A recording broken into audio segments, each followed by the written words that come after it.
Hi friends, ಎಲ್ಲರಿಗೂ ನನ್ನ YouTube ಚಾನೆಲ್ಗೆ ಸ್ವಾಗತ. Welcome back to my YouTube channel all is well vlogger Kannada and Tulu vlog.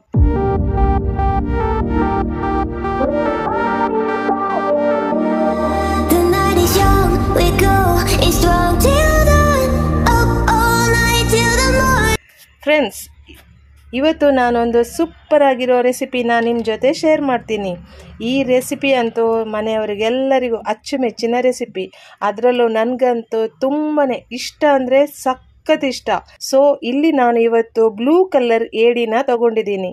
ಈ ಏಡಿಗೆ ಕ್ರ್ಯಾಬ್ ಅಂತ ಇಂಗ್ಲೀಷಲ್ಲಿಯೂ ಹೇಳ್ತಾರೆ, ಹಾಗೆ ನಮ್ಮ ತುಳು ಭಾಷೆಯಲ್ಲಿ ಜೆಂಜಿ ಅಂತೇಳಿ ಹೇಳ್ತಾರೆ. ಸೊ ಬ್ಲೂ ಕಲರ್ ಏಡಿ ಕರಿ ತುಂಬಾ ಚೆನ್ನಾಗಿರುತ್ತೆ. ಇದರಲ್ಲಿ ನಾನಾ ವಿಧದ್ದು ಕ್ರ್ಯಾಬ್ ಬರುತ್ತೆ, ಅಂದರೆ ಚುಕ್ಕಿ ಏಡಿ, ಸಣ್ಣದು ಮರಿ ಏಡಿ, ಆಮೇಲೆ ನಾಟಿ ಏಡಿ ಅಂತ ಹೇಳಿದರೆ ನಿಮಗೆ ಊರ ಕಡೆ ಎಲ್ಲ ಸಿಗುತ್ತೆ. ಅದು ತುಂಬಾ ಗಟ್ಟಿಯಾಗಿರುತ್ತೆ. ಸೊ ಇದು ಬ್ಲೂ ಕಲರ್ ಕ್ರ್ಯಾಬ್ ಬೆಲೆ ಕೇಳಿದರೆ ನಿಮಗೂ ಶಾಕ್ ಆಗುತ್ತೆ. ಎಷ್ಟು ಗೊತ್ತಾ? ಇದಕ್ಕೆ ಕೆಜಿಗೆ 650 ರೂಪಾಯಿ. ಇಲ್ಲಿ ಅರ್ಧ ಕೆಜಿ ಕ್ರ್ಯಾಬ್ ತೊಗೊಂಡು ಬಂದಿದ್ದೀನಿ. ಸೊ ಇದರ ಬೆಲೆ ಎಷ್ಟು ಅಂತೇಳಿ ನಿಮ್ಗೆ ಗೊತ್ತಾಗಿರ್ಬೇಕಲ್ವಾ?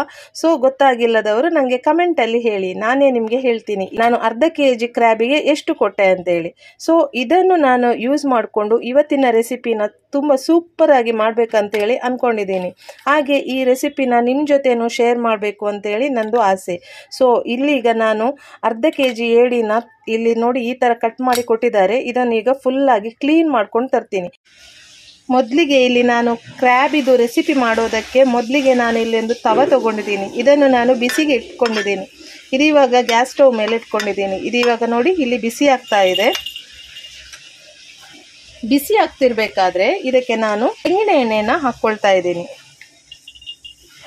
ಈ ನೀರೆಲ್ಲ ಆವಿ ಆಗಲಿ, ಇಲ್ಲಾಂದರೆ ನೀರು ಜೊತೆ ಎಣ್ಣೆ ಸೇರಿದರೆ ಇಡೀ ಫುಲ್ಲು ಸ್ಪ್ರೆಡ್ ಆಗುತ್ತೆ. ಇವತ್ತು ನಾನು ಕ್ರ್ಯಾಬ್ ಸುಕ್ಕ ಮಾಡ್ತಾ ಇದ್ದೀನಿ. ಈ ಕ್ರ್ಯಾಬ್ ಸುಕ್ಕ ಮಾಡೋದಕ್ಕೆ ನಾನು ಮೊದಲಿಗೆ ಗ್ಯಾಸ್ ಸ್ಟವ್ ಮೇಲೆ ಒಂದು ತವ ಇಟ್ಕೊಂಡಿದ್ದೀನಿ. ಇವಾಗ ಈ ತವ ಬಿಸಿಯಾದ ತಕ್ಷಣ ಇದಕ್ಕೆ ನೋಡಿ ನಾನು ಸ್ವಲ್ಪ ತೆಂಗಿನ ಎಣ್ಣೆನ ಹಾಕ್ಕೊಳ್ತಾ ಇದ್ದೀನಿ. ಈ ತೆಂಗಿನ ಎಣ್ಣೆ ಯಾಕೆ ಅಂತ ಹೇಳಿದರೆ ಇಲ್ಲಿ ಕ್ರ್ಯಾಬ್ ಸುಕ್ಕ ಮಾಡೋದಕ್ಕೆ ಏನೆಲ್ಲ ಇಂಗ್ರೀಡಿಯೆಂಟ್ಸ್ ಹಾಕ್ತೀನಿ ಅಂತೇಳಿ ನಿಮಗೇನೆ ಗೊತ್ತಾಗುತ್ತೆ. ಸೊ ಅದಕ್ಕೋಸ್ಕರ ಆ ಇಂಗ್ರೀಡಿಯೆಂಟ್ಸನ್ನು ನಾನು ಫ್ರೈ ಮಾಡೋದಕ್ಕೋಸ್ಕರ ಇಲ್ಲಿ ನಾನು ತೆಂಗಿನ ಎಣ್ಣೆನ ಹಾಕ್ಕೊಂಡೆ. ಇಲ್ಲಿ ನಾನೊಂದು 4 ಗುಂಟೂರು ಮೆಣಸು ತಗೊಂಡಿದ್ದೀನಿ. ಹಾಗೆ ಒಂದು 12 ಬ್ಯಾಡಗೆ ಮೆಣಸು, ಹಾಗೆ ಒಂದು 5 ಗಿಡ್ಡ ಮೆಣಸು, ಇವೆಲ್ಲ ಮಿಕ್ಸ್ ಮೆಣಸನ್ನು ತಗೊಂಡಿದ್ದೀನಿ. ಇದನ್ನು ಸ್ವಲ್ಪ ಹೊತ್ತು ಫ್ರೈ ಮಾಡ್ಕೊಳ್ಳುವ.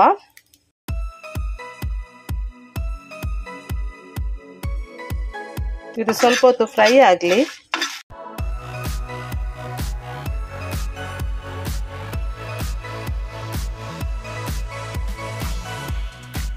ಇದರಲ್ಲಿ ನಾನೊಂದು ಅರ್ಧ ಚಕ್ಕೆ ತಗೊಂಡಿದ್ದೀನಿ. ಹಾಗೆ ಒಂದು 4-5 ಲವಂಗ, 1 ಏಲಕ್ಕಿ, 1/4 ಟೀ ಸ್ಪೂನ್ ಆಗುವಷ್ಟು ಮೆಂತೆ, ಹಾಗೆ ಒಂದು 2 ಸ್ಪೂನ್ ಕೊತ್ತಂಬರಿ ಬೀಜ, 1 ಸ್ಪೂನ್ ಜೀರಿಗೆ, ಹಾಗೆ ಒಂದು ಸ್ವಲ್ಪ ಓಂ ಕಾಳು ತಗೊಂಡಿದ್ದೀನಿ. ಅದನ್ನೆಲ್ಲ ಇದಕ್ಕೆ ಹಾಕ್ಕೊಳ್ಳುವ. ಇದನ್ನೆಲ್ಲ ಚೆನ್ನಾಗಿ ಈಗ ಫ್ರೈ ಮಾಡ್ಕೊಳ್ಳುವ.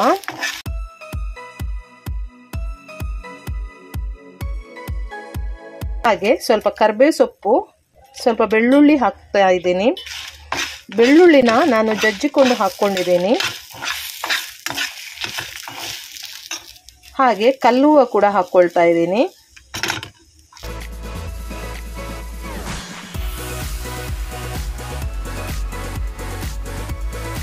ಇಷ್ಟು ಚೆನ್ನಾಗಿ ಫ್ರೈ ಮಾಡ್ಕೋಬೇಕು. ಜಾಸ್ತಿ ಸುಡಬೇಡಿ. ಅದು ಜಾಸ್ತಿ ಸುಟ್ಟರೆ ಮಸಾಲೆ ಒಂಥರ ಟೇಸ್ಟ್ ಬರುತ್ತೆ. ಅದಕ್ಕೋಸ್ಕರ ಮೀಡಿಯಮ್ ಆಗಿ ಫ್ರೈ ಮಾಡಿಕೊಂಡ್ರೆ ಸಾಕು. ಇದು ಇವಾಗ ಇಷ್ಟು ಫ್ರೈ ಆಗಿದೆ.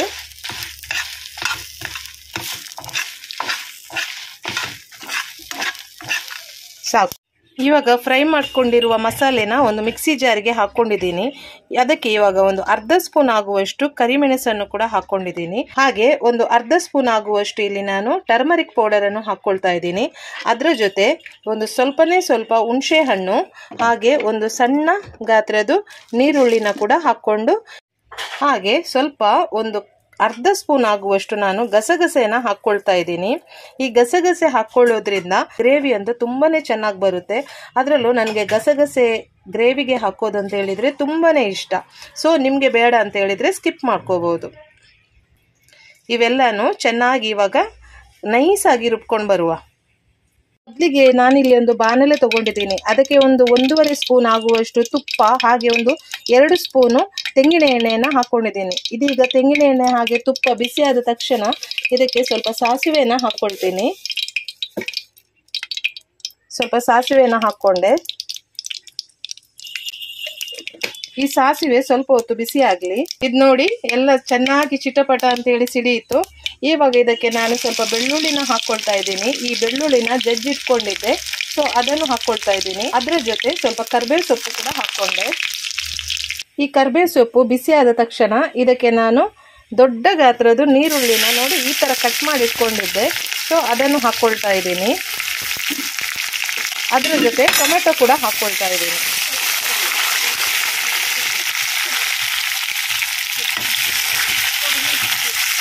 ಇವೆಲ್ಲನೂ ಚೆನ್ನಾಗಿ ಮಿಕ್ಸ್ ಮಾಡುವ.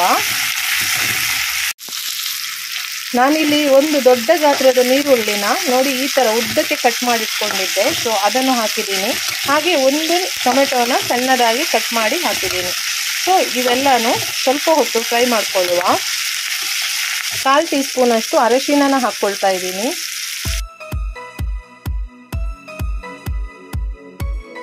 ಇಷ್ಟು ಫ್ರೈ ಆದಮೇಲೆ ಇಲ್ಲಿ ಏನು ನೋಡಿ, ಇಲ್ಲಿ ಕ್ಲೀನ್ ಮಾಡಿಟ್ಟಿರುವಂತಹ ಏಡಿ ಇದೆಯಲ್ಲ, ಕ್ರ್ಯಾಬು, ಅದನ್ನು ಹಾಕ್ಕೊಳ್ಳುವ.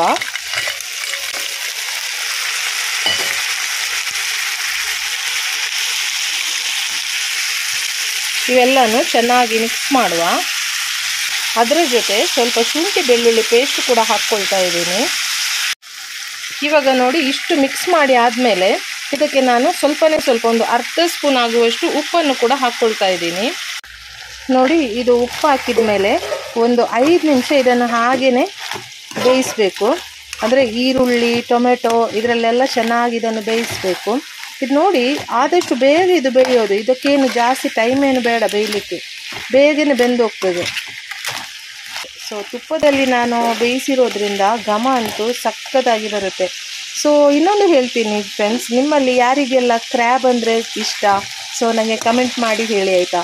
ಹಾಗೆ ನನ್ನ ಚಾನಲನ್ನು ಯಾರು ಎಲ್ಲ ಸಬ್ಸ್ಕ್ರೈಬ್ ಮಾಡಿಲ್ಲ ನೋಡಿ, ಪ್ಲೀಸ್ ಎಲ್ಲರೂ ಸಬ್ಸ್ಕ್ರೈಬ್ ಮಾಡಿ. ಆದಷ್ಟು ನಮ್ಮ ಫ್ಯಾಮಿಲಿ 1K ರೀಚ್ ಆಗುತ್ತೆ. ಸೊ ಇದೆಲ್ಲ ನಿಮ್ಮಿಂದನೇ ಸಾಧ್ಯ.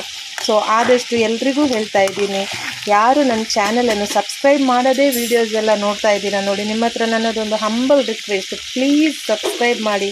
ಹಾಗೆ ಅಲ್ಲೇ ಹತ್ತಿರದಲ್ಲಿರುವ ಬೆಲ್ ಐಕಾನ್ನ ಪ್ರೆಸ್ ಮಾಡಿದರೆ ನಾನು ಪ್ರತಿ ಸಲ ವೀಡಿಯೋ ಹಾಕಿದಾಗ ನಿಮಗೆ ನೋಟಿಫಿಕೇಷನ್ ಬರ್ತಾ ಇರುತ್ತೆ.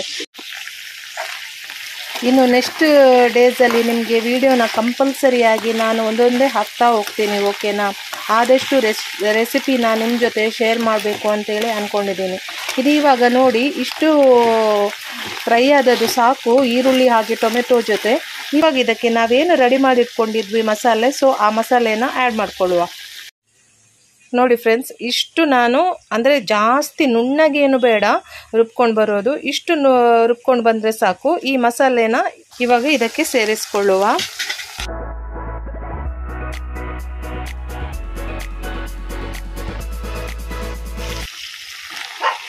ಈ ಮಸಾಲೆ ಜೊತೆ ಇದನ್ನು ಒಂದೇ ನಿಮಿಷ ಸಾಕು, ಜಸ್ಟ್ ಒಂದೇ ನಿಮಿಷ. ಅಂದರೆ ಈ ಮಸಾಲೆ ಇದಕ್ಕೆ ಎಳ್ಕೋಬೇಕಲ್ವಾ, ಒಂದೇ ನಿಮಿಷ ಫ್ರೈ ಮಾಡಿಕೊಂಡ್ರೆ ಸಾಕು. ಹಾಗೆ ಈ ಮಸಾಲೆ ಜೊತೆ ಸ್ವಲ್ಪ ನೀರನ್ನು ಕೂಡ ಆ್ಯಡ್ ಮಾಡಿಕೊಳ್ಳುವ.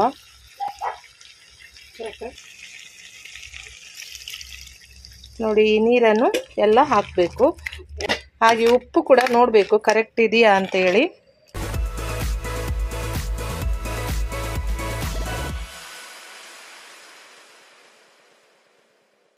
ಉಪ್ಪು ಕರೆಕ್ಟ್ ಇದೆಯಾ ಅಂತೇಳಿ ನೋಡಿಕೊಂಡು ಆಮೇಲೆ ಕೊನೆಯದಾಗಿ ಇದಕ್ಕೆ ತೆಂಗಿನ ತುರಿನ ಆ್ಯಡ್ ಮಾಡ್ಕೊಳ್ಳುವ. ನೀವು ಬೇಕಿದ್ರೆ ತೆಂಗಿನ ತುರಿನ ಸ್ವಲ್ಪ ತುಪ್ಪದಲ್ಲಿ ಫ್ರೈ ಮಾಡಿಬಿಟ್ಟು ಆಮೇಲೆ ಅದಕ್ಕೆ ಸ್ವಲ್ಪ ಅರಶಿನ ಹಾಗೆ ಜೀರಿಗೆ ಎಲ್ಲ ಕ್ರಷ್ ಮಾಡಿಬಿಟ್ಟು ಹಾಕ್ಕೋಬೋದು. ಹಾಗೆ ಬೇಡ ಅನ್ನುವರು ಹಾಗೇ ತೆಂಗಿನ ತುರಿನ ಕೂಡ ಹಾಕ್ಕೋಬೋದು. ಫ್ರೆಂಡ್ಸ್, ಇದು ಇವಾಗ ನೋಡಿ ಚೆನ್ನಾಗಿ ಕುದಿ ಬರ್ತಾ ಇದೆಯಲ್ಲ, ಇದು ಇವಾಗ ಇಷ್ಟು ಫ್ರೈ ಆಗಿದೆ, ಇದು ಸಾಕು. ಉಪ್ಪು ಎಷ್ಟು ಬೇಕು ನೋಡಿ ಅಷ್ಟನ್ನು ನಾನು ಸೇರಿಸ್ಕೊಂಡಿದ್ದೀನಿ. ಕೊನೆಯದಾಗಿ ಇದಕ್ಕೆ ನಾನು ತೆಂಗಿನ ತುರಿನ ಹಾಕ್ಕೊಳ್ತಾ ಇದ್ದೀನಿ. ಕೊನೆಯದಾಗಿ ತೆಂಗಿನ ತುರಿನ ಹಾಕಿ ಚಂದ ಒಂದು ಮಿಕ್ಸ್ ಕೊಡುವ.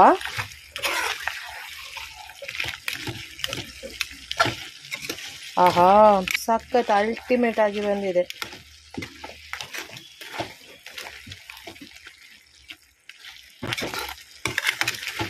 ನಿಮಗೆ ಇಷ್ಟು ಗ್ರೇವಿ ಬೇಕು ಅಂತ ಹೇಳಿದರೆ ಈ ಟೈಮಲ್ಲಿ ನೀವು ಗ್ಯಾಸ್ ಸ್ಟವ್ನ ಆಫ್ ಮಾಡ್ಕೋಬೋದು.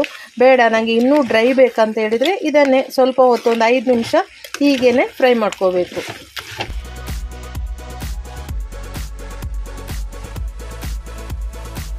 ನಿಜ ಹೇಳ್ತೀನಿ ಗೈಸ್, ಒಂದು ಸಲ ಮನೆಯಲ್ಲಿ ಈ ಕ್ರ್ಯಾಬ್ ಸುಕ್ಕನ ಈ ಥರ ಮಾಡಿ ನೋಡಿ, ನೀವು ಎಲ್ಲರೂ ಇಷ್ಟಪಟ್ಟು ತಿಂತೀರಾ, ಅಷ್ಟು ರುಚಿಯಾಗಿರುತ್ತೆ. ಹಾಗೆ ಇವತ್ತಿನ ವಿಡಿಯೋ ನಿಮಗೆಲ್ಲರಿಗೂ ಇಷ್ಟ ಆಗಿದೆ ಅಂತಲೂ ನಾನು ಅಂದ್ಕೊಳ್ತೀನಿ. ಇಷ್ಟ ಆಗಿದರೆ ಎಲ್ಲರೂ ಏನು ಮಾಡಬೇಕು, ನನ್ನ ವಿಡಿಯೋಗೆ ಒಂದು ಲೈಕ್ ಕೊಡಬೇಕು. ಹಾಗೆ ನನ್ನ ವಿಡಿಯೋನ ಆದಷ್ಟು ಎಲ್ರಿಗೂ ಶೇರ್ ಮಾಡಬೇಕು. ಇನ್ನು ಯಾರು ನನ್ನನ್ನು ಇನ್ಸ್ಟಾಗ್ರಾಮ್ ಹಾಗೆ ಫೇಸ್ಬುಕ್ ಐಡಿಯಲ್ಲಿ ಇನ್ನೂ ಫಾಲೋ ಮಾಡ್ತಿಲ್ಲ ನೋಡಿ, ಪ್ಲೀಸ್ ಇಲ್ಲಿ ವಿಡಿಯೋ ಕೆಳಗಡೆನೆ ನಂದು ಇನ್ಸ್ಟಾಗ್ರಾಮ್ ಹಾಗೆ ಫೇಸ್ಬುಕ್ ಐಡಿನ ನಾನು ಹಾಕಿರ್ತೀನಿ. ಪ್ಲೀಸ್ ಅಲ್ಲಿ ಕೂಡ ಬಂದು ನನಗೆ ಎಲ್ಲರೂ ಸಪೋರ್ಟ್ ಮಾಡಿ ಆಯಿತಾ. ಹಾಗೆ ನೆಕ್ಸ್ಟ್ ನನ್ನ ಚಾನಲನ್ನು ನಾನು ಹೇಳಿದಾಗೆ ಯಾರೆಲ್ಲ ಸಬ್ಸ್ಕ್ರೈಬ್ ಮಾಡದೇ ನೋಡ್ತಾ ಇದ್ದೀರಾ ನೋಡಿ, ಪ್ಲೀಸ್ ಎಲ್ಲರೂ ಸಬ್ಸ್ಕ್ರೈಬ್ ಮಾಡಿ ಪ್ಲೀಸ್. ಇದು ನನ್ನ ಹಂಬಲ್ ರಿಕ್ವೆಸ್ಟ್, ಇನ್ನೊಂದು ಸಲ ಹೇಳ್ತಾ ಇದ್ದೀನಿ. ಸೊ ಇದು ಇವಾಗ ಇಷ್ಟ ಆಗಿದೆ, ಫೈನಲ್ ಇದು ರೆಡಿ ಆಗಿದೆ ಕ್ರ್ಯಾಬ್ ಸುಕ್ಕ. ಸೊ ಇದು ಟೇಸ್ಟ್ ಹೇಗೆ ಬಂದಿದೆ ಅಂತೇಳಿ ನಾನು ನಿಮ್ಮ ಜೊತೆ ಶೇರ್ ಮಾಡ್ತೀನಿ. ಕೊನೆಯದಾಗಿ ಇದಕ್ಕೆ ನಾನು ಕೊತ್ತಂಬರಿ ಸೊಪ್ಪನ್ನು ಹಾಕಿ ಗ್ಯಾಸ್ ಸ್ಟವ್ನ ಆಫ್ ಮಾಡ್ಕೊಳ್ತೀನಿ.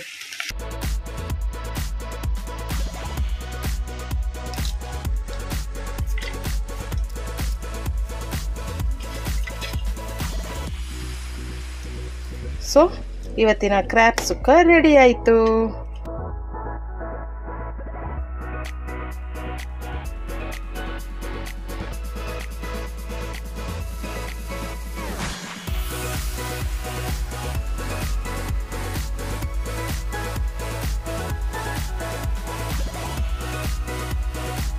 ನೋಡಿ ಫ್ರೆಂಡ್ಸ್, ಎಷ್ಟು ಚೆನ್ನಾಗಿ ಬಂದಿದೆ. ಆ ಮಸಾಲೆ ಎಲ್ಲ ಎಷ್ಟು ಚೆನ್ನಾಗಿ ಇದಕ್ಕೆ ಡೀಪಾಗಿ ಮಸಾಲೆ ಅಂಟ್ಕೊಂಡಿದೆ ನೋಡಿ, ತುಂಬ ಚೆನ್ನಾಗಿ ಬಂದಿದೆ. ಹಾಗೆ ಟೇಸ್ಟ್ ಹೇಗಿತ್ತು ಅಂತೇಳಿ ನಾನು ಹೇಳ್ತೀನಿ.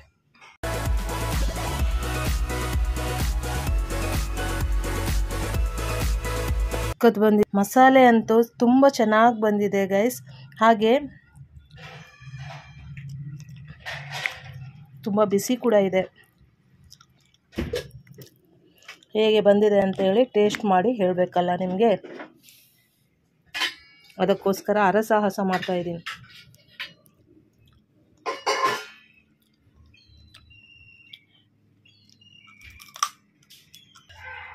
ನೋಡಿ ಗೈಸ್, ಒಳಗಡೆ ಎಷ್ಟೊಂದು ಮಾಂಸ ಇದೆ ನೋಡಿ, ನೋಡಿ ಗೊತ್ತಾಗುತ್ತಾ?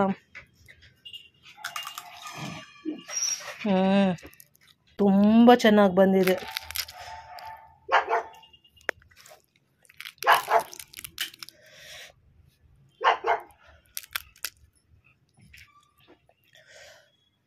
ನೋಡಿ ಪೀಸಸ್ ಹೆಂಗಿದೆ ನೋಡಿ. ಆಹಾ, ಸೊ ನಾನು ಇದೆಲ್ಲ ಕ್ರ್ಯಾಬ್ನ ತಿಂದು ಖಾಲಿ ಮಾಡ್ತೀನಿ. ಸೊ ಅಲ್ಲಿವರೆಗೂ ಎಲ್ಲರಿಗೂ ಟಾಟಾ, ಬಾಯ್ ಬಾಯ್. ಹಾಗೆ ಈ ಕ್ರ್ಯಾಬ್ ಸುಕ್ಕ ಯಾರಿಗೆಲ್ಲ ಇಷ್ಟ ಅಂತ ನನಗೆ ಕಮೆಂಟ್ ಮಾಡಿ, ಓಕೆನಾ?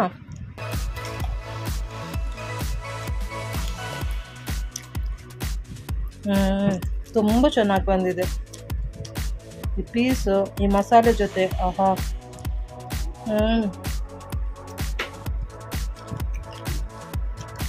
ಓಕೆ ಗೈಸ್, ಬಾಯ್ ಬಾಯ್.